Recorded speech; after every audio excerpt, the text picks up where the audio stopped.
اس بات کی فکر تھی کہ ہاں اگر یہ سب سے بڑی دولت ایک انسان کے ہاتھ سے چلی گئی تو اس کے پاس دنیا کی کوئی بھی دولت ہے، دنیا کی کوئی بھی مال، دنیا کا کوئی بھی مال آ جائے، دنیا کی کوئی قیمتی چیز، کوئی قیمتی خزانہ آ جائے، مگر اس دولت کے مقابلے میں اس کو لایا نہیں جا سکتا جس دولت کی حفاظت کے لیے لقمان نے کہا تھا یا بنی لا تشرک باللہ ان الشرک لظلم عظیم، اے میرے بیٹے، اے میرے پیارے بچے، تم اللہ وحدہ لا شریک کے ساتھ میں، اس کی صفات میں، اس کی تخلیق میں، اس کی کاریگری میں، اس کی الوہیت میں، اس کی ربوبیت میں، اس کے اسماء و صفات میں کسی کو بھی شریک نہ کرنا۔ اگر تم نے شرک کیا تو یہ بات جان لو کہ تم نے سب سے بڑا ظلم کیا۔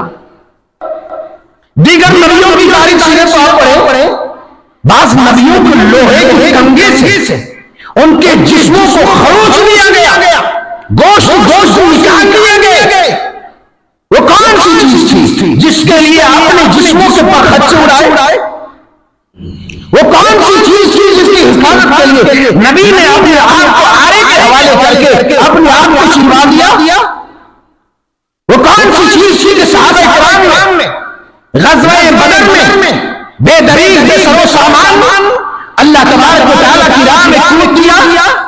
یہ وہی چیز تھی جس عقیدے کی حفاظت کی آج ہم درس دے رہے ہیں، جس عقیدے کی صیانت کی آج ہم پاسداری کرنے کے اور اس کی حفاظت کا ہم پیغام سنا رہے ہیں۔